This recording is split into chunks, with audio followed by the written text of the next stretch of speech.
아가서 4장 1절에서 7절까지 아가서 4장 1절에서 7절까지 함께 봉독하겠습니다. 내 사랑하는 너는 어여쁘고도 어여쁘다. 너울 속에 있는 내 눈이 비둘기 같고 내 머리털은 길라산 기슭에 누운 염소떼 같구나. 내 이는 목욕장에서 나오는 털 깎인 암양 곧 새끼 없는 것은 하나도 없이 각각 상태를 낳은 양 같구나. 내 입술은 홍색 실 같고 내 입은 어여쁘고 너울 속에 내 뺨은 석류 한쪽 같구나. 내 목은 무기를 두려고 건축한 다윗의 망대 곧 방패 1000개 용사의 모든 방패가 달린 망대 같고 내 두 유방은 백합화 가운데서 꼴을 먹는 상태 어린 사슴 같구나. 날이 저물고 그림자가 사라지기 전에 내가 모략산과 유형의 작은 산으로 가리라. 나의 사랑 너는 어여쁘고 아무 흠이 없구나. 아멘. 7절에 보면 나의 사랑 너는 어여쁘고 아무 흠이 없구나. 앞으로 연결해도 되고 뒤로 연결해도 되는 말씀입니다. 오늘 설교 제목이 흠 없는 아름다움입니다. 여러분 옥에도 티가 있다라는 말을 우리는 압니다. 옥에도 티가 있다. 아무리 훌륭한 사람이나 좋은 물건이라도 자세히 살펴보면 조그만 흠은 다 있다는 말입니다.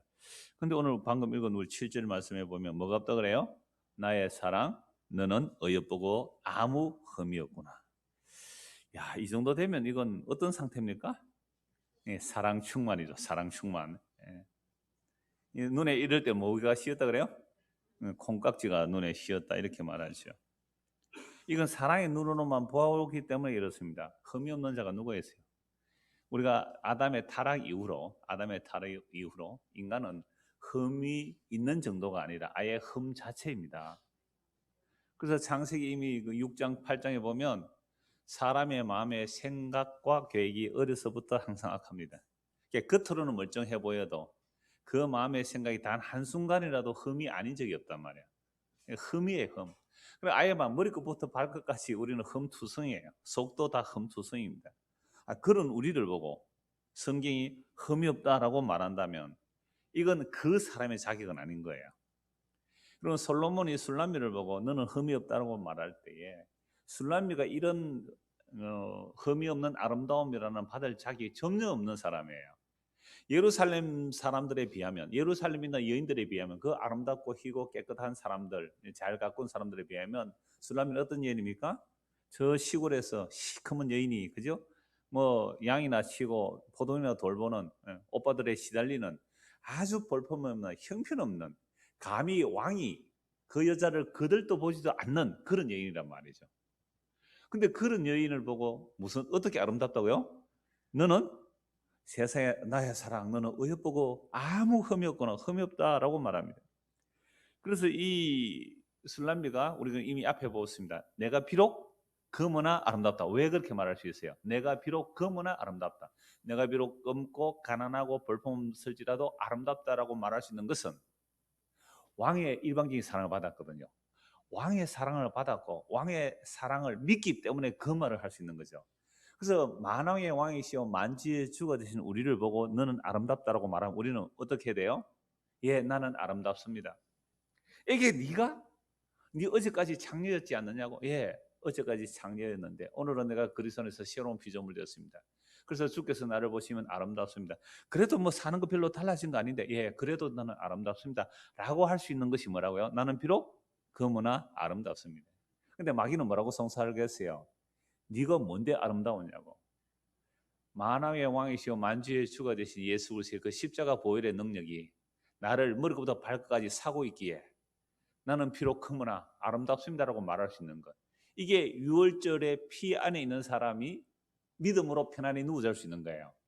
유월절 어린이가 피를 발라놓고 거기서 발발 떨었단 말이에요. 떨어도 넘어가고 안 떨어도 넘어가요. 피 아래에 있으면 죽음의 사자가 넘어가는 거죠.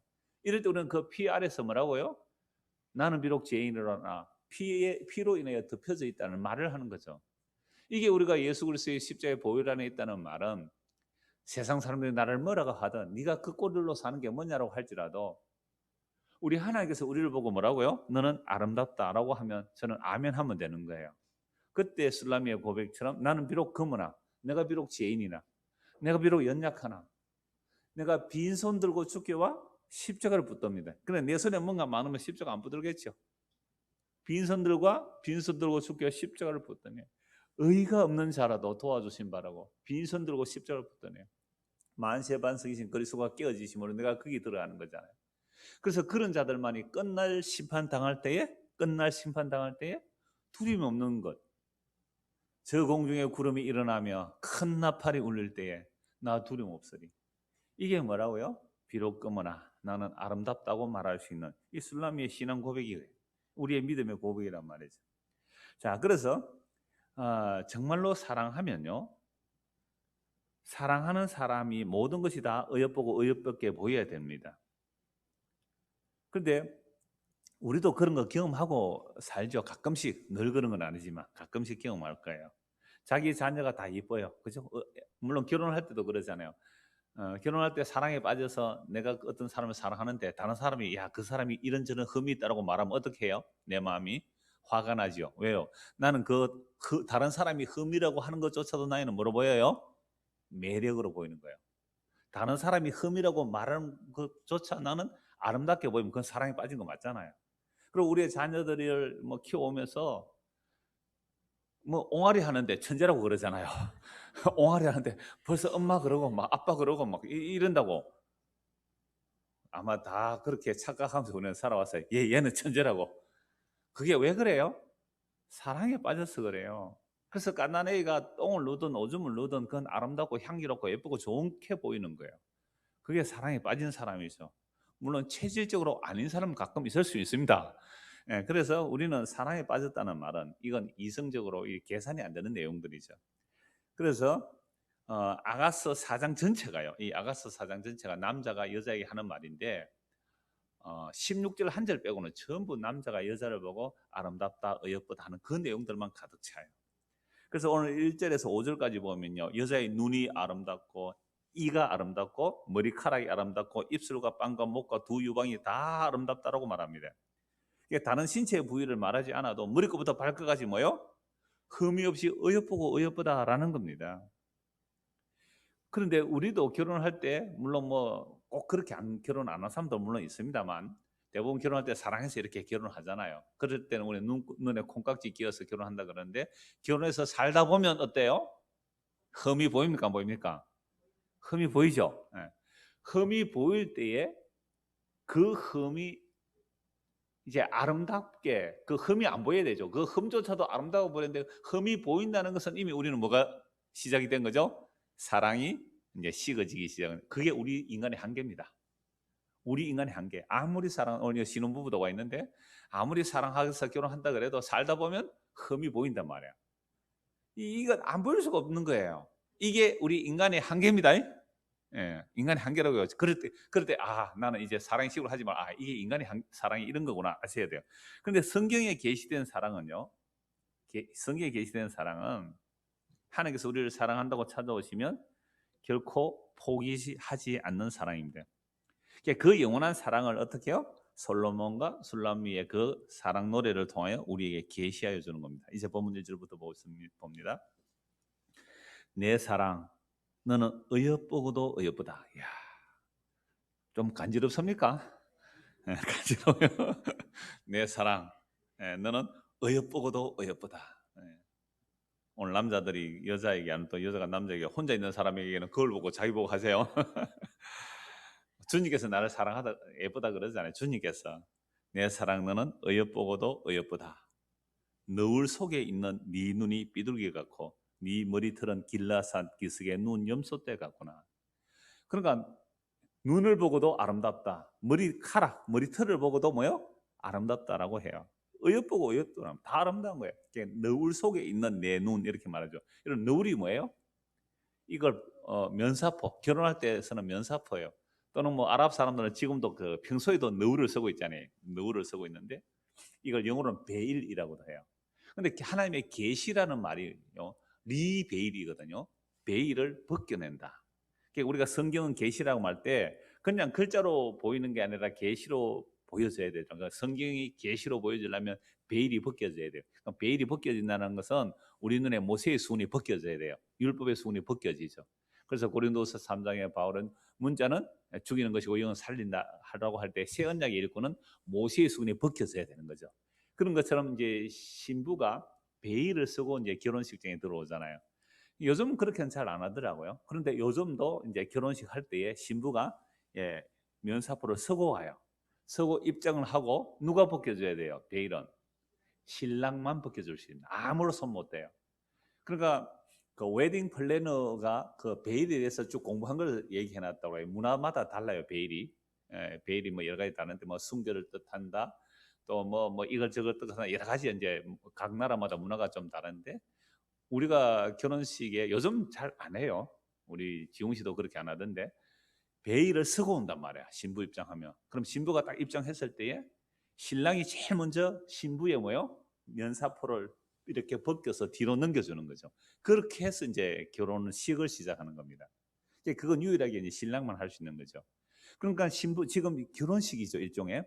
신랑이 신부를 보는데 어디 속에 있다고요? 너울, 베일, 면사포를 쓰고 있는 가운데 보니까 눈을 보는데 네 눈이 아름답다라고 말하는 거예요.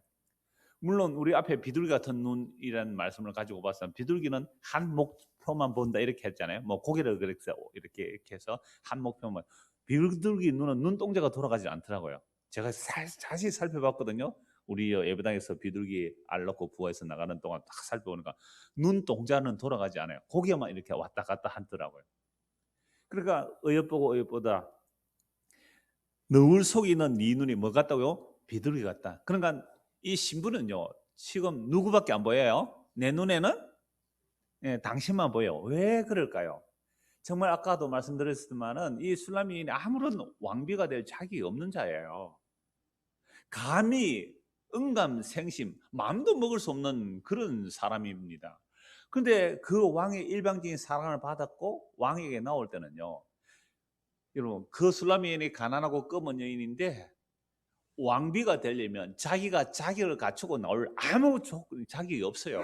그러면 어떻게 해야 돼요? 왕이 모든 것을 다 줘야 돼요. 빙패물을 다 주는 거예요, 신부에게. 그럼 신부는 신랑으로 받은 것을 가지고 머리끝부터 발끝까지 단장하고 나올 때에 그걸 보고 신랑이 뭐라고요? 너는 아름답다. 뭐가 없다고요? 흠이 없다. 근데 신랑이 준 것 말고 다른 거 챙겨서 이렇게 데코레이션 해가 오면 그게 뭐예요? 흠이다. 설교 결론은 나중에 그렇게 지금 결론을 먼저 말씀드리는데, 아니 신랑이 준 것 가지고 오면 어여쁘고 어여쁜데 다른 사람이 준 거 메고 차고 오면 어떻게 해요? 그건 증거 흠이에요. 그 얘기를 하는 겁니다. 신랑이 준 것으로만 단장해 놓으라. 그러면 어여쁘고 어여쁘다, 흠이 없이 아름답다라고 말하는 겁니다. 자, 그래서 비둘기 같다라고 말하고요. 또 두 번째로 뭐라고요? 머리털이 길라산 기슭에 놓은 염소떼 같도다. 길라산이라는 것은 뭐 목축을 하는 이런 산이겠죠. 근데 그 길라산에 산 기슭에 누운 염소떼, 또는 염소떼가 한두 마리가 아니라 때로 쫙 있으면 그 검은 염소들이 있으면 아주 뭐 싱싱하고 생동감 있는 그런 살아있는 염소떼들이, 까만 그 어떤 무리들이 뭐라고요? 여자의 머리카락, 그 풍성한 머리카락, 윤기 나는 생동감 있는 그 머리카락이 뭐 같다고요? 길라산의 염소떼 같다, 이렇게 말해요. 그럼 뭐 사랑하면요 모든 것이 다 최고의 아름다움으로 비유해서 말을 하는 겁니다. 그래서 우리식으로 말하면 이런 거죠. 삼단 같은 머리털. 들어보셨어요? 삼단 같은 머리털. 이게 그 이상화 시인 빼앗긴 들에도 봄은 오는가, 우리 국어 교과서에 나왔잖아요. 빼앗긴 들에도 봄은 오는가. 그래서 이 국토를, 이 땅을 엄마처럼 얘기하는 거죠. 이 땅을 엄마처럼 여성성으로 보면서, 땅을 여성성으로 보면서 이제 시를 지은 노래가 그 가사 중에 삼단 같은 머리털 이렇게 되어 있어요. 이 표현이 이런데요. 밤새 비에 씻겨서 깨끗해진 보리밭이 바람에 출렁이는 그 모습을 삼단 같은 머리털 이렇게 되어 있어요. 삼단은 삼배를 짜기 위한 그 식물이거든요. 2m 정도, 키 뭐 1m 넘게 한 2m 정도 이렇게 자라는 삼단인데요. 저는 어렸을 때 이거 많이 봤어요. 삼단을 이렇게 낫으로 베어오면 그걸 쪄요. 뜨거운 물에 이제 쪄서, 또는 아니면 그 풀을 덮어놓고 그게 전기를 가요. 그럼 껍질이 잘 벗겨지거든요. 삼단 같은 이 머릿결을 하면 아주 풍성한 머릿결을 말할 수도 있고, 저는 이 삼단 같은 머릿결을 어떤 기억을 갖냐면 그런 것도 있지만 이걸 벗겨내고 나면 껍질을 3배 짜기 위해서 우리 집에 3배를 짰거든요. 그래서 어머니가 3배 껍질 다 벗겨내고 나면 안에 속대가 하얘요. 그러니까 가늘고 쭉쭉 뻗어요. 그것도 묶고 나면 단이 예뻐요. 그러니까 푸른 단을 묶어도 풍성한 머릿결이 될 수도 있고 또는 껍질을 벗긴 그것도 축축 솟고 윤기 나고 이렇게 아주 뭐 그렇게 해도 볼 수 있을 것 같아요. 그러니까 시인은 물론 뭐 어떤 그 보릿결이 이렇게 일렁이니까 삼을 이렇게 묶은 단이 이제 풍성한 그걸 이제 비유를 했겠죠. 자, 그래서 이 아가스도 시잖아요. 그러면 그 여인의 아름다움을 우리식으로 말하면 3단 같은 머릿결 하는데 이 사람은 뭐라고 했다고요? 우리는 그 길라산 기세의 눈 염소대를 못 보니까 제가 그냥 3단 같은 머릿결 하는데 그래서 이 시인은 이 국토를 사랑해서 3단 같은 머리를 그렸는데 이 아가서에는 솔로몬이 술라밀의 머리카락을 보고 뭐라고요? 아름답다는 거예요. 그래서 최고의 아름다움으로 이제 길라산의 눈 염소대 같다 이렇게 표현을 하는 겁니다. 2절입니다. 이제는 이죠. 눈, 머리카락. 이제는 뭐가 아름다워요? 눈이 아름답대요. 눈이. 세상에 안 아름다운 게 없어요. 어여쁘지 않은 게 없어요. 내 이는 목욕장에서 나오는 털 깎인 암양고 새끼 없는 것을 하나도 없이 각각 상태를 낳은 양 같구나. 예, 전부 상태가 되는 이가 윗니 아랫니 고르게 뭐 맞다 이런 표현도 되는 거죠. 세 번역으로 보면 이렇게 되어 있습니다. 그대의 이는 틀을 깎으려고 목욕하고 나오는 암양떼 같이 희구나. 저마다 짝이 맞아서 빠진 것이 하나도 없구나. 그러니까 이 양털을 깎으려면 양이 이렇게 뭐 양털을 자라면 양털을 깎아야 되잖아요. 양털을 깎기 전에 양털을 목욕을 시킨대요. 양을. 그래야 털이 깨끗해지니까. 양을 깨끗하게 목욕시키는 건 찌꺼기가 싹 빠져나가고 깨끗한 양털이 됐단 말이에요. 그래 목욕탕에서 나오는 목욕하고 나오는 그런 암양떼 같이 희다는 거죠. 그리고 이빨이 그렇게 이 당시 제일 아름다움을 그렇게 표현한 게 목욕하고 나온 암양떼 같이 이빨이 희다는 거죠. 그리고 짝이 맞아서 막 이렇게 부정교합 이런 거 있잖아요. 부정교합이 아니라 부정교합은 막 이렇게 요즘 뭐합니까 이걸 이거 뭐 교정도 하고 이러잖아요. 그런데 그렇지 않고 앞뒤가 딱 맞는 이빨이라고 얘기를 해요. 근데 이라는 단어가 그냥 이빨 예쁘다라고 멈추면 또 안 되잖아요. 그러니까 이라는 단어가 다바르 말씀이라는 말 또 이렇게 다 오니까 그냥 이빨만 예쁘게 했어요. 그 사람 입에서 나오는 말도 예쁘게 했어요. 말도 예쁘겠죠. 그럼 어떤 말일까요? 사랑받았으니까.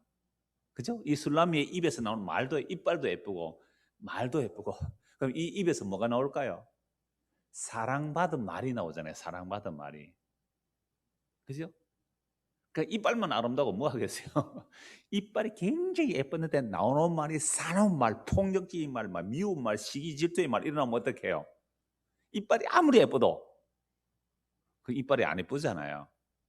그래서 이빨이 없을지라도 할머니일지라도 이거 하나도 없을지라도 그 입에서 무슨 말이 나오면 그 주님으로부터 받은 사랑의 이야기가 나오면 그 이빨은요 없어도 아름답고 있어도 아름답은 거예요. 제가 왜 이 말씀을 드리냐면 우리 성도가 모여서 입에서 복음의 말이 나온다면 그건 아름다운 거예요. 그러니까 지난 주일날 오전 예배 마치 오후 예배 없었지 않습니까? 그러니까 제가 자유 게시판에 설교 올리기 전에 10시 15분쯤 올려서 못 본 사람이 교회를 찾아왔어요. 그러니까 찾아와서 저에게 전화가 와서 제가 다시 교회당으로 왔습니다. 그러니까 두 팀이 왔는데요. 그 캐나다 밴쿠버에 계시는 분이 대구에 있는 사도 네오와 함께 왔고요. 사도 네오는 처음 교회 오니까 아니 밴쿠버에서 저 대구에 있는 사도 네오를 모시고 이제 창원에 왔단 말이에요. 근데 제가 하고 한 2시간 교제했는데 그 대구에서 처음 교회 오신 분이에요. 부부가. 근데 왔더니 예배당 건물도 아니고 어떤 빌딩으로 올라가더니 4층에 문을 열니까 4층 문 다 캄캄하게 문 닫아놨잖아요. 컴컴한데 처음에는 이렇게 마음이 안 열렸으니까 그분이 이렇게 얘기하더래요.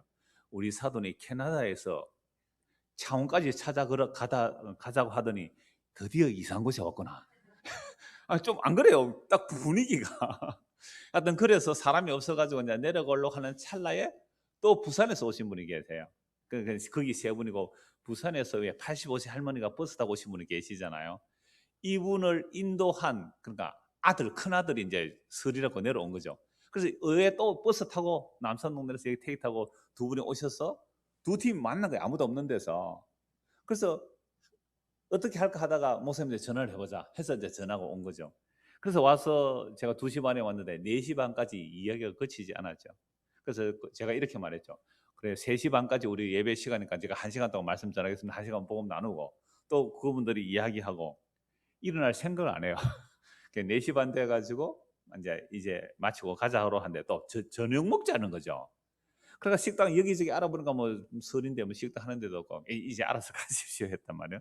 제가 왜 이 말씀을 드리냐면 보세요. 캐나다에서 왔던, 대구도 왔던, 부산에서 왔던, 서울에서 왔던 85세 할머니든 우리가 모여서 그 받은 은혜를 얘기했거든요.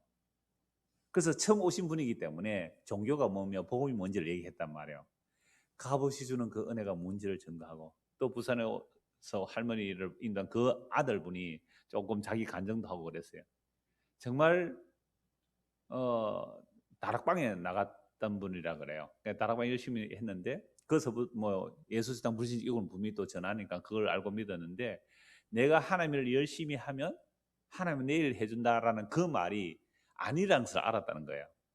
그래서 하나님께서 값없이 주시는 은혜를 얘기하고 있었거든요. 거기서 나눴단 말이에요. 저는 그게 아름답다 이 말입니다. 우리가 이런저런 멋진 일을 해내어서 하나님께서 이쁘게 보시는 게 아니라 술람 여인의 고백이에요. 내가 어떠나? 비록 금으나. 그분이 잠깐 자기 간증을 했어요. 자기가 얼마나 험악하게 세월을 살았는지, 얼마나 사업을 말아 먹었는지, 얼마나 술을 많이 마셨는지, 그런 자기를 주께서 어떻게 인도해 오셨는지, 이게 정말 은혜라고 얘기를 했거든요.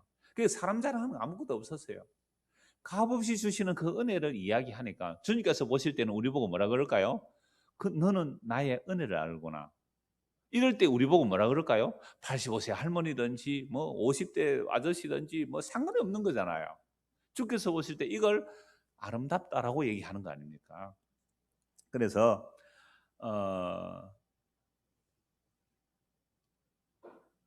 4장 2절 내 이는 모욕장에서 나오는 털깎이는 암양 곧 새끼 없는 것은 하나도 없이 각각 상태를 난 양 같구나. 이게 단지 이빨만 예쁘다 해가 뭘까요? 우리는 흔히 속된 말로 이빨 잘 깐다 이런 말도 하잖아요. 이빨이 아무리 예쁘고 좋아도 그 나오는 말이 뭐예요? 자랑이고 시기고 욕이고 상스러운 얘기면 그 이빨이 아무리 고르고 치아가 예쁘고 미백 효과가 나는 치약을 쓴다 할지라도 그건 이빨은 뭐예요? 사나운 사자 같은 이빨이에요. 사자 같은 이빨. 그래서 이빨이 다 빠져서 없을지라도 뭐가 나오면요? 그 하나님의 은혜의 복음이 나온다면 그건 아름다운 입이에요. 3절입니다. 이제는 입술입니다. 보세요. 처음에는요. 눈 예쁘다. 머리카락, 머리털 예쁘다. 이가 예쁘다. 그 다음에 이제 뭐요? 입술이죠. 입술과 뺨이에요. 내 입술은 홍색 실 같고 내 입은 어여쁘고 너울 속에 내 뺨은 석류 한쪽 같구나. 계속 너울을 지금 쓰고 있습니다. 신랑이 이제 신부의 너울을 탁 벗겨줘야 되잖아요. 이제 그럴 때에 이미 보고 입술은 홍색 실 같고 내 입은 어여쁘고 입술 얘기 나오고 입 나오고 입술과 입은 또 같으니까요. 입술과 나오고 입이 나오고 너울 속에 뺨은 내 석류 한쪽 같구나 이렇게 말이죠. 자, 입술이 홍색 실 같다 그러죠. 홍색 실, 붉은 실. 홍색 실 하면 뭐가 생각이 나요? 성경에서 홍색 실 하면 그 기생나합이 붉은 줄을 묶어낸 그것도 생각이 나고 출애굽기 26장, 27장, 28장에 보면 성막을 만드는 일에 홍색실이 들어요. 홍색실, 청설실 이렇게 홍색실이 반드시 들어가요. 우설초를 말할 때 홍색실로 나오는 것이고요. 붉은 실이 꼭 들어가요. 성막을 짓는 일에, 성막에 문이 여는 일에 홍색실이 항상 들어가요. 그리고 제사장의 옷, 겉옷에 수를 놓는데도 홍색실이 들어가요. 제사장 수 안에도 석류 모양의 무늬를 넣어요. 그리고 제사장 애복 겉옷에 보면 금방울 하나 달고 석류도 소리 나는 뭐 유리 같은 걸 달겠죠. 보석 종류로 금방울 하나 달고 석류를 하나 달아요. 그래서 이렇게 흔들려서 소리가 나면 지성소들한테 죽임을 당하지 않는 그런 내용이잖아요. 그러니까 네 입술이 홍색 실 같고 네 입은 어여쁘고 너울 속에 내 뺨은 석류 쪽이 어때요? 안에 빨갛잖아요. 그런 것처럼 아름답다는 거죠. 이게 단지 문학적으로 아름답다, 뭐 사랑에 빠진 사람이 사랑하는 사람 볼 때 다 아름답다라고 맞추면 안 되잖아요. 그래서 아까 이에 대해서도 또는 뭐 그 눈에 대해서도 그 머리털에 대해서 우리 쭉 살펴보았습니다만 그 홍색 실이 왜 홍색 실로 비유하느냐? 그게 제사장 그 성막도 얘기가 되고 제사장 옷도 이야기되는 거죠. 그럼 성막과 제사장이라는 것은 신약에 뭐가 되는 거예요? 성도가 되죠. 홍색 실 예수 그리스도의 핏부림으로 값주고 산 자기 백성이 성전이고 우리가 제사장이잖아요. 그럼 우리가 신부예요. 신약의 성전이라는 것은 예수님의 피로 값주고 산 신부를 성전이라 그러잖아요. 그러면 우리 신랑이 우리를 볼 때에 뭐가 있으면 예쁜 성전이 되는 거예요? 예수의 피 아래 있으면 성전이 되는 거죠. 어여쁘고 어여쁘다는 겁니다. 우리가 뭔가 만들어내는 얘기가 아니에요. 자, 그래서 입술도 예쁘고 뺨도 예쁘다. 다 그 붉은색 또는 홍색 실로 비유를 하는 거죠. 4절입니다. 내 목은 무기를 두르고 건축한 다윗의 망대 곧 방패 1000개 용사의 모든 방패가 달린 망대 같고 또 목을 이제 목이 자, 눈, 그다음에 머리털, 입술, 그다음에 뺨, 그다음에 이제 목이죠. 목이 얼마나 아름답다고 하는지 무기를 두르고 건축한 다윗의 망대 곧 방패 1000개 용사의 모든 방패가 달린 망대 같다라고 말합니다. 그러니까 이 목에는 신랑이 또 신부에게 목걸이를 걸어줍니다. 그죠? 신랑이 신부에게 목걸이를 걸어줄 때에 그 아름다움을 보고 망대에 방패가 달린 것 같다 이렇게도 표현할 수가 있죠. 근데 솔로몬이 다윗의 망대를 걸었잖아요. 다윗은 전쟁의 용사잖아요. 그러니까 아브라함에게 약속하신 땅을 하나님께서 아브라함에게 약속한 땅을 차지한 사람이 다윗이거든요. 다윗은 전쟁의 용사죠. 그러니까 이 다윗의 세운 망대가 얼마나 견고하겠어요. 망대에 방패가 몇 개나 걸려 있다고요? 1000개. 1000은 완전 한 의미죠. 방패 1000개를 망대에 어떻게 다 붙이겠어요? 이게 망대에 방패가 달려 있다. 근데 어떤 방패요? 용사의 모든 방패. 그러나 이 망대는 공격할 수 있어요, 없어요? 절대 공격 못합니다. 다윗이 역전의 용사일 뿐만 아니라 다윗의 망대 용사들의 방패가 1000개나 지나치고 있는 거죠. 그래서 신랑이 목걸이를 걸어주고 이렇게 다윗의 망대가 방패가 용사의 방패 1000개가 있다는 것은 절대로 빼앗기지 않는다 이 말입니다. 어느 누구도 너를 공격 못한다. 내가 너를 완벽하게 보여주겠다. 방패 1000개란 말이에요. 방패가 1000개. 이거 지난주에 보았잖아요. 솔로몬의 가마를 타고 있는데 누가 지켜가요? 칼찬 용사 60명이 가마를 호위하고 가지 않습니까? 이런 것은 방패 1000개로 보여준다는 거죠. 오늘 저와 여러분들이 예수를 믿는다면 예수님께서 우리를 얼마나 완벽하게 보호해주고 계시는가를 이런 아가스를 통해서 보여주고 있는 것입니다. 그래서 방패라고 했으니까 저는 이 말씀이 바로 연결이 되었어요. 창세기 15장 1절 이후에 여호와의 말씀이 환상 중에 아브라함에 임하여 이르시되 아브라함아 두려워하지 말라 나는 네 방패요 너의 지극히 큰 상급이라. 아브라함이 믿음 있었어요 없었어요? 처음에 전혀 믿음 없는 사람이에요. 심지어 아내를 2번이나 여동생이라고 물론 배다른 여동생이기도 합니다만 아내를 여동생 2번이나 사실 팔아먹은 거예요. 그래서 바로 왕에게 팔아먹고 얼마나 은거근거 짐승들과 여종까지 받았는데요. 그래서 나중에 하나님께서 딱 말려서 돌려보낼 때 야 그거 다시 돌려달라. 바로 왕이 그렇게 째째한 사람이 아닙니다. 세계 최고의 부자가 그거 네 가져가 이랬단 말이에요. 그 다음에 가나안 땅에 와서 에비멜렉 왕한테 또 뭐예요? 자기 여동생은 그래서 돈 또 받았어요. 에비멜렉이 혼내서 내가 준 거 가져오라 안 그러고요. 오히려 나는 그 여자 손 안 댔다 깨끗하고 은천개까지 또 줬다고요. 하여튼 아브라함은 마누라 때문에 부자 됐어요. 그런 믿음 없는 아브라함인데 이런 아브라함을 하나님께서 부르셔서 결국은 믿음의 조상으로 만들어냈다 이 말입니다. 그래서 아브라함의 믿음의 조상이라는 말은 뭐예요? 믿음 1도 없는 아브라함을 믿음의 사람으로 만들어내시는 하나님의 열심, 그거 믿으라고 믿음의 조상이라고 그래요. 오늘 저보고 이런 믿음 하나도 없어도 괜찮습니다. 믿음 없어도 괜찮다니까요. 왜요? 하나님께서 아브라함을 믿음의 사람으로 만들어내듯이 우리도 믿음의 사람으로 만들어내신다니까요. 그래서 아브라함의 믿음은 나에게서 나온 것이 아니에요. 그래서 없는 데서 있게 하시고 죽은 데서 살려내시는 그 하나님을 믿었다 이 말입니다. 우리도 진짜 예수를 믿는다는 것은요 믿음이 나에게서 나오는 게 아니에요. 없는 데서 생기게 하시는 그 주님의 약속을 믿는 믿음. 자, 이게 아브라함이잖아요. 그래서 하나님께서 이 아브라함에 야, 내가 너의 뭐라고요? 방패다. 내가 너의 상이다. 이게 지금 솔로몬이 술람이를 어떻게 보여줘요? 뭐로 보여요? 방패 청개로 보여준다. 방패 청개로. 어떤 방패요? 용사의 방패 청개로 보호합니다. 누가 감히 이들을 뚫어낼 수 있을까요? 300이라는 영화 보셨잖아요. 300명이 뭘로 자기를 보호합니까? 방패. 그 페르시아 군대, 그 크세서 그 어마어마한 군대가 오는데 그 300명이 그 대군을 물론 결국은 이제 패배하지만 얼마 동안 잘 막아내잖아요. 뭐가 막아내요? 방패. 방패로 싹 사니까 아무리 화살이 나도 방패로 보호하잖아요.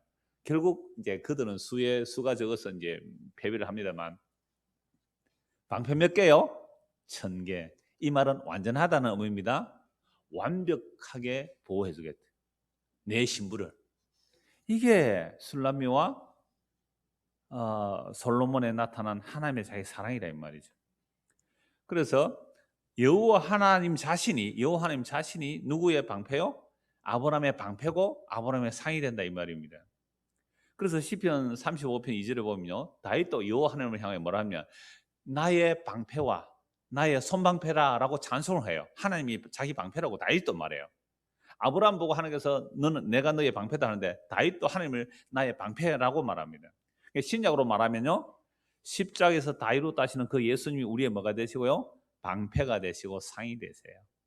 어떤 사탄의 불화살도 다 막아내시는, 이걸 믿음의 방패라 그래요. 믿음의 방패, 말씀의 검.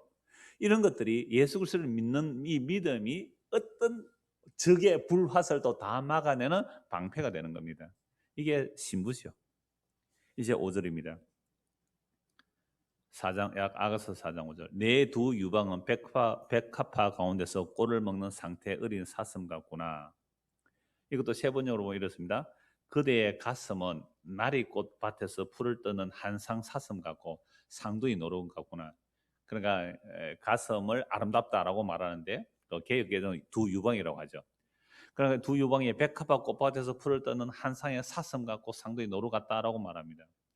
근데 아까 제가 이상호 시인 시를 잠시 인용한 것이 머리털 얘기할 때 삼단 같은 머리털이 생각이 났고요.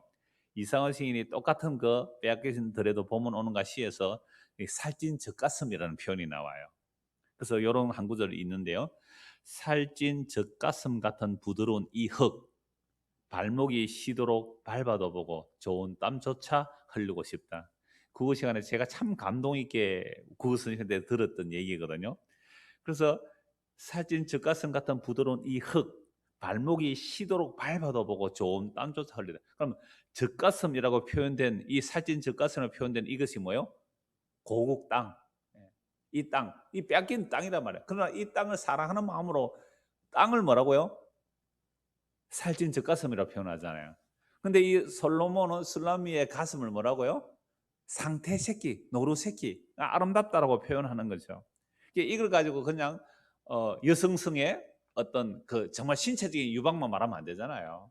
그건 모든 시인이 말하는 거고, 적어도 이상화 시인이 빼앗기더라도 봄은 오는가에서도 이 땅을 모성애로, 음마로, 원래 이 땅의 여러 신화들도 하늘과 땅을 말 때 땅은 남자 여자로, 하늘은 남성으로 그렇게 표현해요. 그래서 하늘에서 비가 내리고 땅에는 대지의 신, 대지의 신에서 땅이 여성성으로 말해요. 비를 받아 이제 살을 이렇게 말하는데, 그러나 이 이상화 시인은 이 땅이 살찐 젖가슴 같은데 왜 빼앗겼는가 하는 단식을 하는 거죠. 자, 그래서 이 솔로몬이 술람미의 그 가슴을 노래하는 것이 아니라 이 가슴에 뭐가 나오는 거요? 살찐 젖가슴, 생산물을 내잖아요. 그래서 젖으로 생각할 수 있잖아요. 젖이 나오는 곳으로 볼 수 있잖아요. 그러니까 이 말씀 보니까 또 이런 생각이 나요. 이사야 55장 1절에 포도주와 젖을 사되 목마른 자는 오라. 포도주와 젖을 사되어요 값없이 사라 그러잖아요. 포도주와 젖을 값없이 주는 은혜를, 값없이 주는 은혜. 반드시 이렇게 연결돼야 되는 게 마땅하죠. 자, 이제 6절입니다. 날이 저물고 그림자가 사라지기 전에 뭔가 우울하죠. 뭔가 죽음 같은 그런 느낌이 오잖아요. 밤 저물고 그림자가 사라지기 전에 내가 어디로요? 모략산과 유향의 작은 산으로 가리라. 갑자기 뭐가 등장하는 거예요? 좀 어둡잖아요. 느낌이. 어둠, 모략. 어디에 바르는 거예요? 시체에 바르는 모략이잖아요. 유향 어디에 발랐어요? 나드, 순전한 나드 한 옥합을 깨뜨려 300대는 나드 한 옥합을 누구에 부어요? 예수님에 부었잖아요. 그러니까 제자들이 뭐라 그래요? 그거 팔아서 가난한 자들에 주지 왜 허비하느냐 그랬잖아요. 그래서 예수님 뭐라고 말씀합니까? 가만두라. 이 여자가 나에게 좋은 일을 했다. 이 복음이 전거되는 어느 곳에서라도 이 여인의 이야기를 해라. 그런데 유향을 붓고 이 모략을 붓는 이 이야기는 예수님이 뭘 얘기했다고요? 죽음. 예수님의 장례를 말했잖아요. 그러면 모략이 뚝뚝 떨어지는 유향의 작은 산으로 가라. 내 죽겠다 이 말 아닙니까? 예수님 진짜 죽음을 얘기하는 거죠. 자, 그렇게 자기 죽음으로서 무엇을 만들어내는가? 7절입니다. 나의 사랑, 너는 어여쁘고 아무 흠이 없구나. 완벽하죠. 그러니까 이 솔로몬이 뜻도 샬롬입니다. 예, 평화의 왕이잖아요. 그러니까 예수 그리스도의 모형일 수 있죠. 그래서 예수 그리스도의 죽음으로 그 검고 가난한 술람미 여인을 어떻게 해요? 점도 티도 없이 아름다운 신부로 만들어내는 얘기 아닙니까? 그래서 내가 너를 위해서 죽겠다는 거예요. 날이 저물고 그림자가 사라지기 전에 내가 모략산과 유황의 작은 산으로 가겠다. 그래서 내가 피 흘려 너를 값주고 삼으로 너는 뭐가 없다고요? 아무 흠이 없는 아름다운 나의 신부다. 나의 사랑 너는 어여쁘고 어여쁘다. 아무 흠이 없이 아름답다. 그래서 눈도 예쁘고 머리털도 예쁘고 이도 예쁘고 입술도 뺨도 목도 유방도 모두가 다 점도 흠도 티도 없이 아름답다라는 얘기를 하는 거예요.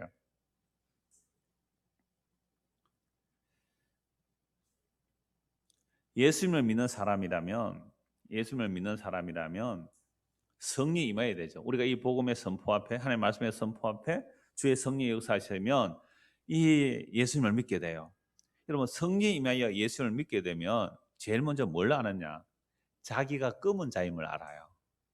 술라미가 비록 검으나 그랬잖아요. 검은 자임을. 그럼 뭐가 검다는 말이에요? 단지 피부색만 검은 얘기를 하는 게 아니에요. 머리부터 발끝까지 죄다입니다. 죄인이다. 속은 시커멓다 이 말입니다. 검은 죄인이라는 거예요. 머리부터 발까지 검다는 것을 알게 돼요. 정말 성령님과 예수를 믿게 되면요. 그러한 죄인이 예수를 믿게 되면 예수의 보혈로 우리를 덮어주시기 때문에 머리부터 발끝까지 깨끗하다고 해주시는 겁니다. 이게 오늘 이 노래와 연결되는 게 마땅합니다. 그러니까 성령이 임하게 되면 정말 머리부터 발끝까지 나는 검은 자고 죄인이고 더러운 자임을 알아요. 그뿐만 아니라 속조차 더러운 줄 압니다. 그래서 우리의 마음의 생각과 계획이 어려서부터 항상 악하다 제가 처음에 말씀드렸죠. 그런 자들인 우리예요. 그러니까 흠이 한두 개 나오는 게 아니라 아예 흠 자체예요. 그럼 털어서 먼지 나지 않는 사람이 없다는 것은 털어보면 뭐 먼지 조금 난다 그 정도가 아니라 우리는 아예 먼지 자체란 말이에요. 그래서 사람이 뭐예요? 땅의 먼지입니다. 땅의 먼지요. 이게 아다마라는 말이요. 땅의 티끌이에요. 땅의 티끌. Dust of ground. 땅의 먼지예요. 먼지. 그것도 미세먼지라 그래요. 어떤 분이. 제가 땅의 먼지라 그러니까 저 경기도에 있는 분이 그래요. 저는 미세먼지입니다. 그냥 땅의 먼지는 비가 오면 촉촉하게 깔아앉으면 그래 그름도 되고 그러잖아요. 미세먼지는 백해무익해요. 진짜로. 코로나 바이러스예요. 그러니까 이 성령이 임해서 예수를 믿게 된다는 것은 자기가 이런 더러운 자임을 아는 거예요. 그러니까 이런 자들이 스스로 자기가 꾸며서 나오면 어떤 옷이 될까요? 더러운 옷이 되죠. 그래서 아까 제가 얘기했잖아요. 술람미가 솔로몬에게 나갈 때는요, 자기께 갖출 게 하나도 없어요. 자기 하나도 없어요. 그래서 신랑이 주는 것만 온전히 갖춰 입고 나갈 때에 뭐라고 한다고요? 아름답다라고 얘기를 해줘요. 근데 우리가 스스로 만들어 입고 나가는 옷은 어때요? 이건요 독사의 독이고요 거미줄이고 성경 너무너무 많이 표현해요. 한 것만 한번 찾아봅시다. 이사야 64장입니다. 이사야 64장 6절입니다. 이사야 64장 6절 무릇 우리는 다 부정한 자 같아서 우리의 의는 다 더러운 옷 같으며 우리는 다 잎사귀같이 시들므로 우리의 제약이 바람같이 우리를 몰아가나이다. 이게 타락한 인생이에요. 아담의 타락으로 모든 인생이 이렇습니다. 우리는 다 부정합니다. 그래서 우리의 의라는 것, 죄인이 만들어낸 의라는 것, 다 더러운 옷 같습니다. 여러분 지금까지 살아오면서 내가 행한 것이 전적으로 죄입니다. 인정하십니까? 그래도 내가요 교회 다니고요, 그래도 복음 전하고요, 그래도 제가 이 비 오는 수요일 날까지도 오고요, 막 이런 식으로 혹 한 거라도 남은 게 있습니까? 그런 것들이 다 더럽단 말이에요. 더러운 것이며 우리의 의는 더러운 옷 같아요. 우리는 다 잎사귀 같이 바스락 부서지는 바사르 몰락하는 인간들이에요. 그래서 바삭 말라서 그냥 우리의 제약이 바람같이 우리를 몰아가는 겁니다. 그러니까 이런 상태로 보세요. 주의 이름을 부르는 자가 없습니다. 아무도. 스스로 분별하여 주를 붙잡는 자가 없어요. 진짜 주님을 붙드는 자가 없단 말이에요. 주여 주여 부르짖기는 부르짖는데 그 주여를 불러가지고 나를 더 치장하려고 주님을 부르지, 자기 의를 스스로 만드는 자기 의를 더 보태려고 부르지, 주여 정말 나는 전적으로 더러운 죄인입니다. 정말 내가 입은 의의 옷은 다 더러운 옷입니다. 내가 만들어 입은 것은 다 더러운 옷입니다. 나는 이것으로 주님께 못 나갑니다 라고 주를 부르는 자가 없단 말이에요. 이는 주께서 우리에게 얼굴을 숨기시며 우리의 죄악으로 말미암아 우리가 소멸되게 하셨습니다. 여기서 더러운 옷을요, 공동 번역에는요 계짐이라고 번역됩니다. 계짐. 자, 지금 잘 안 쓰는 말이에요. 우리 말인데요. 이게 월경 때 사용하는 헌금이에요. 옛날에 월경 때는 뭐 생리가 없었잖아요. 그래서 헌금을 잘라서 그 생리로 대신했는데 그 헌금으로 된 것, 그게 더러운 옷이에요. 근데 성경에서는 왜 생리를 하는 것을 부정하다 그럴까요? 우리는 초경을 하면 축하하잖아요. 야, 이제 너 시집갈 때 됐다고 붉은 댕기를 머리를 묶어 주는 것은 이제 우리 딸도 초경을 했기 때문에 시집갈 나이가 됐습니다. 그건 축하할 댕기를 묶어 주는 거잖아요. 그런데 왜 성경은 생리조차도 부정하다고 그럴까요? 죄인이기 때문에 그래요. 죄인이 생리해서 아이 낳아도 그건 죄인이기 때문에, 부정하기 때문에 생리해도 죄인이라고 그래요. 근데 그 부정한 그 피 흘림, 그것으로 옷을 만들어 입었단 말이에요. 그게 부정함이라는, 부정함, 더러운 옷이에요. 그래서 죄인에게서 나오는 것은요, 그 무엇이라도 하나님께서 받지 않으시는 거죠. 왜요? 더러워요, 부정해요. 죄인이 만든 건데요.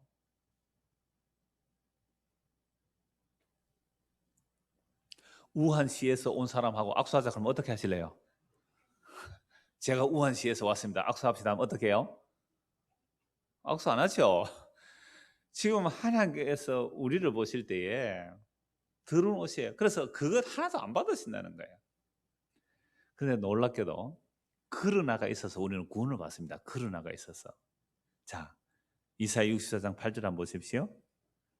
그러나 여호와여, 이제 주는 우리 아버지십니다. 우리는 진흙이요, 주는 토기장이시니 우리는 다 주의 손으로 지으신 것입니다. 드디어 자기가 뭔 줄 알아요? 진흙이라는 거죠. 땅에 티끌인 줄 알아요. 나는 진흙입니다. 그런데 주님이 이 진흙을 빚으시지 않습니까? 당신이 토기장이지 않습니까? 그래서 이렇게 말해요. 여호와여, 너무 분노하지 마십시오.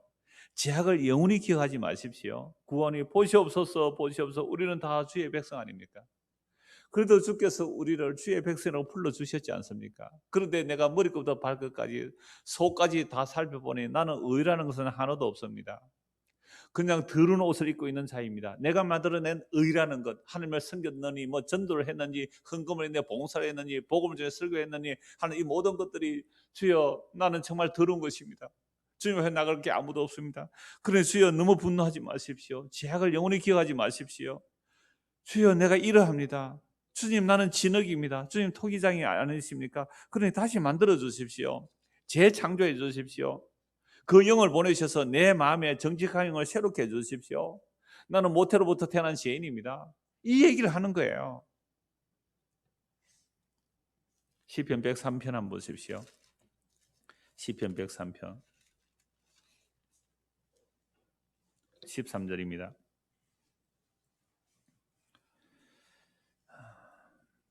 율법에서 이미 말했습니다. 좀 앞에서부터 볼게요. 7절부터 보겠습니다. 그의 행위를 모세에게 그의 행사를 이스라엘 자손에게 알리셨도다.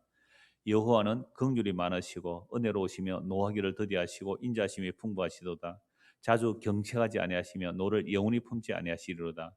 우리의 죄를 따라 우리를 처벌하지는 아니하시며 우리의 죄악을 따라 우리에게 그대로 갚지는 아니하셨으니 우리의 죄악대로 심판하면 하나님 앞에 설 자가 한 명도 없습니다. 하나님께서 징계를 하실지언정 그 처벌을 다 갚지 않으셨습니다. 이는 하늘이 땅에서 높은 같이 그를 경외하는 자에게 그의 인자심이 크심이로다.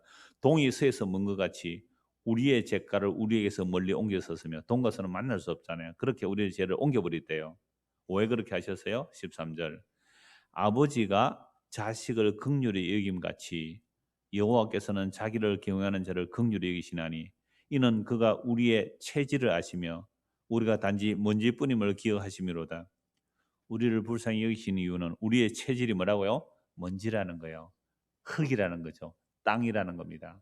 우리는 땅에 들어붙어 살기를 너무너무 원하는 자들이라. 왜? 땅에서 나오기 때문에. 타락한 인간은 하나님의 생명으로 살아가는 것이 아니라 땅만 바라보고 살기 때문에. 그래서 체질을 하나님이 아세요.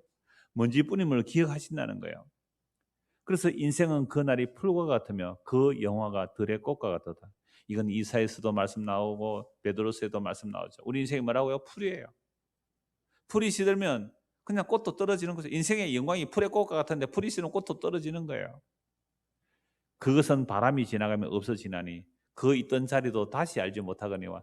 그리고 인생이 잘났다고 까불어대도요.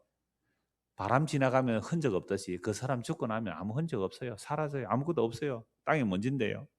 그래서 이 시편 기자는 뭐라고 말합니까? 17절 여호와의 인자하심은 자기를 경외하는 자에게 언제까지요?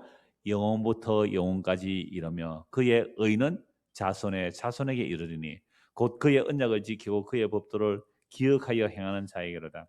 하나님의 인자하심이 영원부터 영원까지 가는데 어떤 사람에게요? 그 언약을 지키고 그의 법도를 기억하여 행하는 자. 그 언약을 지킨다라는 말이 뭘까요? 하나님의 약속을 하나님이 이루어내시고 하나님의 약속을 이루신 것이 예수님의 십자가로 다 이루신 것이며 그 예수님을 믿는 자들에게는 의롭다 하여 주시는 그 약속을 믿는 자들 이들에게 뭐라고요? 그 인자심이 언제까지요? 영원부터 영원까지. 그럼 우리가 정말 성령의 예수를 믿게 되면 내가 예수를 믿음으로 하나님께서 우리를 의롭다 하여 주시는 그 예수 그리스도의 보혈 안에 있다면 이 보혈 안에 있을 때 하나님께서 우리를 어떻게 모아주신다고요?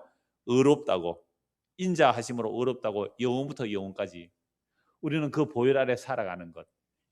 보혈 안에 있을 때만이 주께서 우리를 보시고 뭐라고 말씀하세요? 너는 흠이 없이 아름답다라고 해요. 근데 보혈에 덮어져 있는데 그 보혈에서 이렇게 벗어나서 삐져 이렇게 나오려고 하면 뭐 그게 뭐예요? 점과 흠이라 그랬어요. 그래서 너희 안에 점과 흠이 있다고 그랬어요. 너희 안에 선뿌리가 있다 그래요. 너희 안에 암초가 있다 그랬어요. 왜요? 보혈의 능력을 벗어나는 자들. 예수님이 십자가의 보혈을 벗어나는 너희가 애찬을 나눌 때 너희 안에 암초가 있다는 말이 뭐예요? 그건 보혈의 능력을 벗어나는 자들이에요. 그걸 지금 서신서에서 다 책망하고 있죠. 그래서 성경 내고 찾아보고 마무리할게요. 읽어만 보면 이제 오늘 결론이 나옵니다. 읽어만 보겠습니다. 로마서 5장 보십시오. 우리의 의가 뭐가 되는지 로마서 5장입니다.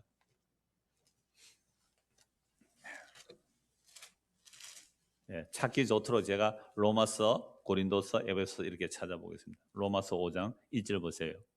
그러므로 우리가 믿음으로 의롭다 하심을 받았으니 완벽하게 하나님 앞에 의롭다함을 받는 것은 무엇뿐이에요? 믿음으로. 그러니까 술라미가 내가 비록 금은 아름답다고 하는 것은 그 일방적인 사랑을 받고 그 일방적인 사랑을 믿었기에 나는 비록 뭐라고요? 금고 죄인이지만 아름답다 할 수 있는 거예요. 여러분 아름다움을 믿자. 아시죠? 아름다움을 믿자. 그게 사람이요. 사람 인자 안에 막대기를 하나 걸쳐요. 사람이 막대기 하나 걸고 그게 양을 한 마리 메고 가면 그게 아름다운 거예요. 그러니까 그게 이제 제사의 의미다 이렇게도 표현을 하는데요. 우리의 양이 있으면 하나님 보실 때 우리의 양이 덮여져 하나님 보실 때 뭐라고요? 아름답다. 아름다움을 믿자 가서 나중에 찾아보십시오. 그리고 우리의 양이 덮여져 있으면 뭐요? 의롭다 해주시잖아요. 내 손에 창 들고 있는 나인데 나는 손에 창 들고 있는 나인데 나는 예수를 살해한 자인데 내 위에 예수의 피가 있을 때 양이 한 마리 있을 때 이게 하나님 보실 때는 뭐요? 의롭다라고 하고 아름답다고 했어요. 아름답다고. 집에 가서 나중에 아름다움을 믿자. 오를 의자 찾아보세요. 양이 한 마리씩 다 있어요. 그 위에. 그게 유월절 어린 양의 피잖아요. 그 유월절 어린 양의 피가 예수 그리스도의 피잖아요. 이 구약과 신약의 가장 핵심되는 내용이 그거죠. 그래서 우리가 그 예수를 믿음으로 뭘 받는다고요? 의롭다심을 받았으니. 의롭다심을 받았기 때문에 우리 주 예수 그리스도로 말미암아 이 예수 피 안에서 뭐 하자고요? 하나님과 화평을 누리자. 6절입니다. 우리가 아직 연약할 때에 기약대로 그리스도께서 경건하지 않는 자를 위하여 죽으셨도다. 8절입니다. 우리가 아직 죄인 되었을 때에 그리스도께서 우리를 위하여 죽으심으로 하나님께서 우리에 대한 자기의 사랑을 확정하셨느니라. 야, 이게 아가서에서 결론이 이렇게 나와야 되는 게 마땅하죠. 10절입니다. 곧 우리가 원수 되었을 때 그의 아들의 죽으심으로 말미암아 하나님과 화목하게 되었은즉 하나님과 화목하게 된 자로서는 더욱 그의 살아나심으로 말미암아 구원을 받을 것이니라. 그뿐 아니라 이제 우리로 화목하게 하신 우리 주 예수 그리스도로 말미암아 하나님께서 뭐요? 또한 즐거워하는 거예요. 이런 술라미의 즐거움을 아시겠어요? 이 술라미의 즐거움을 나는 비록 그러나 아름답도다. 신랑이 준 것으로 단장하고 나가니까 신랑이 너무 예뻐하는 거예요. 신랑이 너무 예뻐하는 거예요. 다른 거 꾸밀 필요 없단 말이에요. 이거 드릴까요? 저거 드릴까요? 그게 전부 다 흠이에요. 흠이 없이 아름다우려면 뭐 하면 돼요? 어린 양의 피 안에 머물듯이 예수 그리스도의 보혈 안에 머물면 흠 없이 아름다워요. 흠 없이 아름다워요. 다른 거 가져오려고 하지 마세요. 그거 받지도 않으세요. 그래서 아까 찬송했잖아요.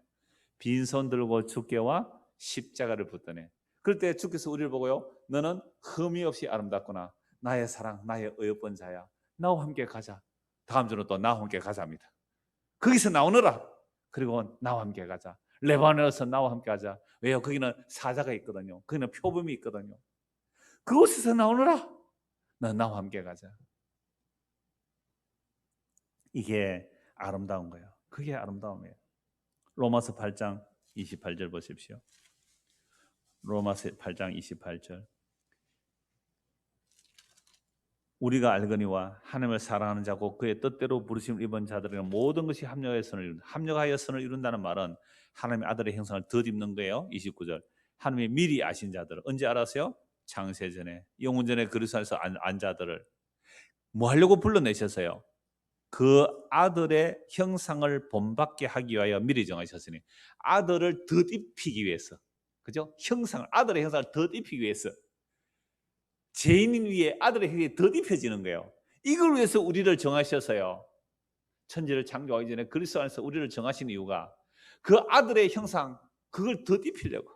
그러니까 우리는 아들의 형상을 덧입고 아버지 앞에 나가야 되는 것이고 영생 안에 들어가는 것이지 아들의 형상 벗어나면 못 가요.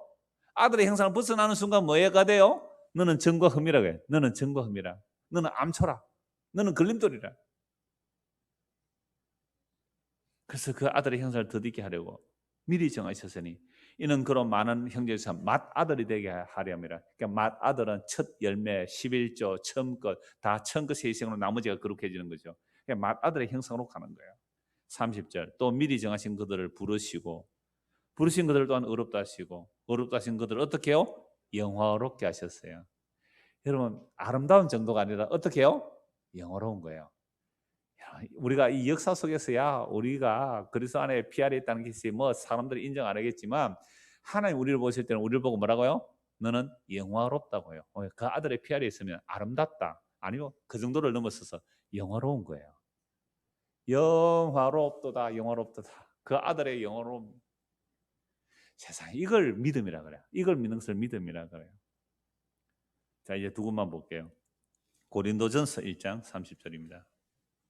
고린도전서 1장 30절.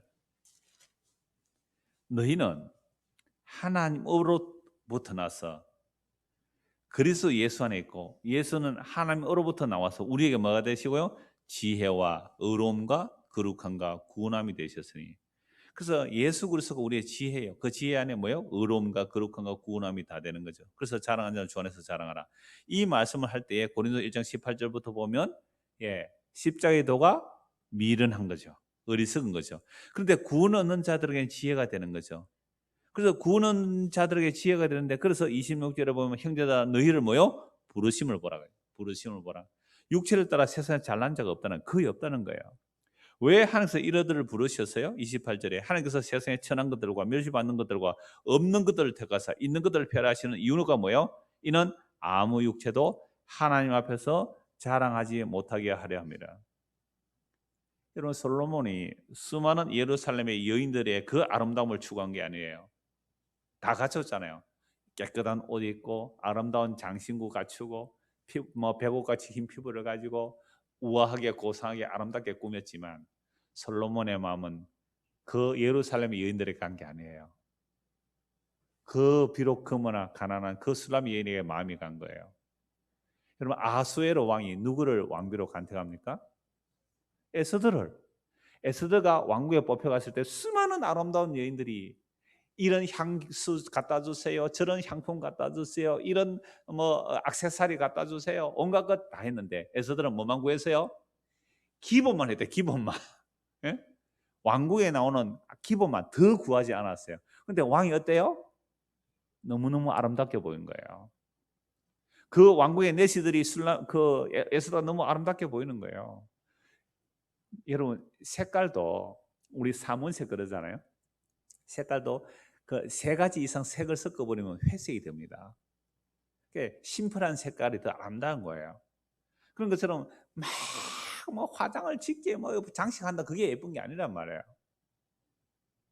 그러니까 우리가 예수님 앞에 나갈 때 뭘로 꾸며 나가실래요? 뭘로 꾸며 나가실래요? 우리가 만들어낸 의라는 것은 아까 말씀드렸죠. 뭐라고요? 더러운 옷이에요. 더러운. 그 입고 절대 못 가요. 그래서 신랑이 준 거 100%, 신랑이 준 것만 입고 나갈 때 그 신랑이 우리를 보고 뭐라고요? 너는 실로 아름답구나. 어여쁘고 어여쁘다. 너는 흠이 없구나. 그런데 그렇게 가려니까 받아서만 가는 거잖아요. 받아서. 내가 뭔가 만들어서 갈 게 없잖아요. 그러니까 받아서 가는 거 조금 제쳐두고 내 것 좀 가지고 요거 보태 가서 이렇게 가려면 이게 뭐가 된다고요? 흠이에요. 흠. 그게 흠이라고요. 그래서 이 흠을 빨아버리라. 그러니까 요한계시록 보면 그 두루마기를 빠는 자는 복이 있나니 그가 생명나무에 나가면 그 성에 들어갈 건세를 얻는다 그랬어요. 그러니까 자기 두루마리, 주께서 입히신 의요, 그 요한계시록 19장에 보면 뭐예요? 어린 양의 혼인잔치에 입은 성도들의 옳은 행실이에요. 의의 옷이에요. 그 우리가 만들어낸 행실이 아니에요. 주께서 입혀주신, 수동태요, 입혀주신 의의 옷, 그거 입고 가야 되어요. 근데 그 옷 안 입으면 못 들어가는 거잖아요. 요한계시록 7장에서는 수많은 흰옷 입은 무리가 나와요. 어디서 나와요? 큰 환란에서 나오는 자들, 어린 양의 피에 그 옷을 씻어 희게 하는 자들. 이게 물론 구약 성도들이 1차적이에요.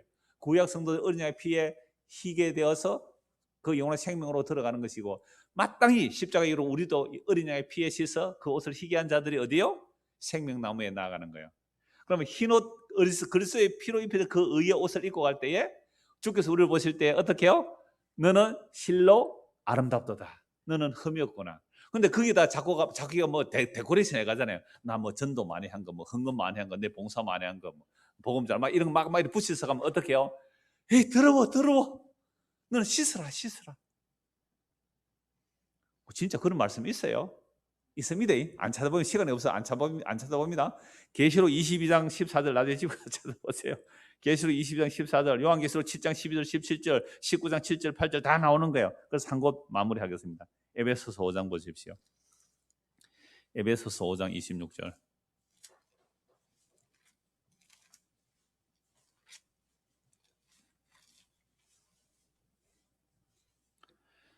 자, 아내와 남편, 그래서 교회의 비밀인데요. 26절 27절만 읽겠습니다. 같이 한번 읽죠. 26절 27절 시작. 이는 곧 물로 씻어 말씀으로 깨끗하게 하사 거룩하게 하시고 자기 앞에 영광스러운 교회로 세우사 티나 주름 잡힌 것이나 이런 것들이 없이 거룩하고 흠이 없게 하려 하심이라. 그리고 여러분, 아담과 하와가 결혼하는 것도 그리스도와 교회의 비밀이라 그랬어요. 그래서 예수님이 우리의 남편이 되시고 신부된 교회, 우리가 예수님의 신부가 되는 거잖아요. 근데 이 남편 대신 예수님께서 신부된 교회를 해서 어떻게 해주신다고요? 물로 씻어서 말씀으로 깨끗하게 해주신대요. 물로 씻어 말씀으로 깨끗하게 해주신다. 하나님의 말씀이 육신이 되어 오셨잖아요. 말씀이 육신이 되어 오셨어. 그리고 그 예수님께서 십자가에서 살을 주고 피를 흘려 우리를 어떻게 해요? 깨끗하게 해주셨잖아요. 그래서 우리가 성경을 보면 말씀으로 우리를 깨끗하게 한다는 것은 말씀이 육신이 되어 오신 예수님의 피 흘리심으로 우리를 값주고 하셔서 어떻게 해요? 깨끗하게 하셨어요. 그럼 예수의 피 아래 있으면 뭐가 없는 거예요? 이제는 주름 잡힌 것도 없고, 티도 없고, 거룩하고 뭐가 없다고요? 흠이 없구나. 흠이 없구나. 이게 오늘 아가서 4장 7절의 결론입니다. 나의 사랑, 너는 어여쁘고 아무 흠이 없구나. 이게 에베소 5장 27절에서 그냥 그대로 해석하는 거예요. 물로 씻어 말씀으로 깨끗하게 하사 거룩하게 하시고 예수의 보혈 안에 있는 자들, 그들이 영광스러운 교회고 그리스도의 신부예요. 그리스도의 보혈 안에 있을 때에는 티나 주름 잡힌 것이나 이런 것들이 없이 거룩하고 흠이 없게 하려 하십니다. 나의 사랑, 너는 어여쁘고 아무 흠이 없구나. 이 그리스도의 보혈의 능력 안에 살아가는 저와 여러분 되기를 소원합니다. 기도하겠습니다. 하나님 아버지, 예수 그리스도의 피로 값주고 산 신부된 교회를 향하여 우리 주님은 주름 잡힌 것이나 티나 흠이 없다고 말합니다.